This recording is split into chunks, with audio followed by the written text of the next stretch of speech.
Alam mo bang nasa 4 hanggang 5 oras lang ang average longevity ng fresh scents? Kaya sinubukan ko kung aabot ng 8 oras ito sa akin.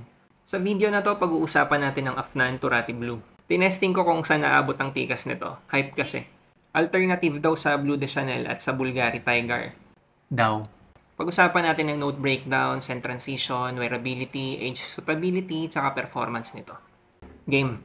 4 hanggang 5 oras lang ang average longevity ng fresh scents. Kaya tinesting ko to, sinuot ko maghapon para ma-prove kung lalagpas doon or kung hindi. Panoorin mo tong buong video dahil ipapaliwanag ko yung buong experience ko dito sa Turati Blue. For the note breakdown, ang top notes niya ay citruses, ang middle notes amber and woodsy notes, ang base notes ay musk, patchouli, and spices. Nasabi ko ba kanina na tinesting ko to maghapon? Nag-spray ako ng 5 sa pulse points around 1:38 PM. Kung hindi ka familiar sa pulse points, may video kami dito sa channel na nagpapaliwanag tungkol dito. Sa initial spray, sobrang vibrant. Ang fresh niya, pero medyo sharp because of the citruses. Parang biglang bubulusok yung amoy palayo sa katawan. Parang feeling ko ang lakas ng projection niya for the first few minutes. Hindi ko mawari kung masasabi ko bang harsh yung opening, pero mataas kasi yung tolerance ko sa ganitong citruses eh. Pero para may comparison, siguro comparable siya sa harshness ng CD Neem EDT. So probably harsh nga siya for some people. Posibleng hindi magustuhan ng ibang tao yung opening, lalo na dun sa first 3 to 5 minutes. Dahil nga dun sa citruses tsaka sa sharpness. Pero for me, ang lamig na sa pakiramdam. Ang lakas maka-feeling pogi nung burst ng citruses. Parang amoy bagong ligo. Yung parang sumisingaw yung amoy ng sabon tsaka ng shampoo sa'yo. Yung opening nito for me, pwedeng unisex pero leaning towards masculine. Tsaka walang ipis note. Habang tumatagal, gumagaan yung sharpness tsaka medyo humihina na yung citruses. Ang refreshing pa rin niya pero unti-unti nang humihina yung citruses.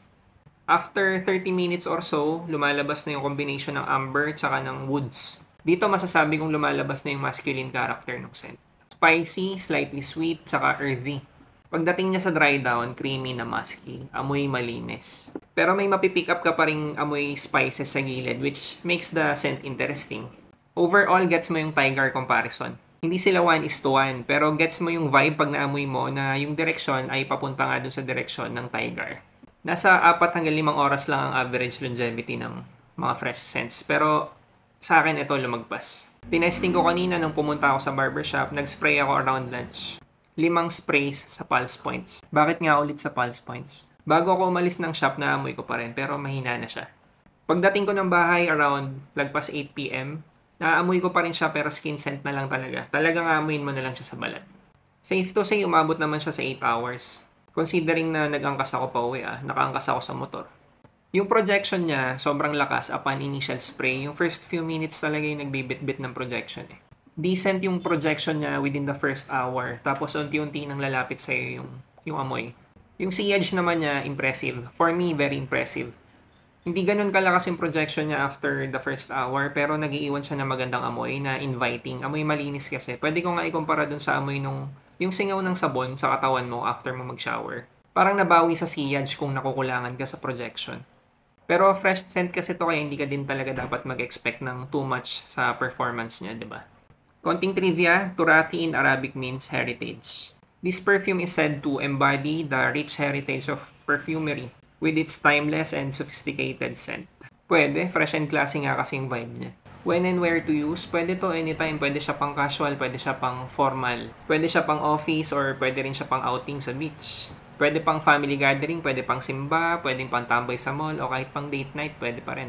Ang advice ko lang, iwas ka muna konti sa mga tao kapag nag-spray ka. Kasi yung first few minutes nga niya, medyo matulis yung citruses. Pero bukod doon, okay naman na siya. Age suitability sa palagay ko 20s and up.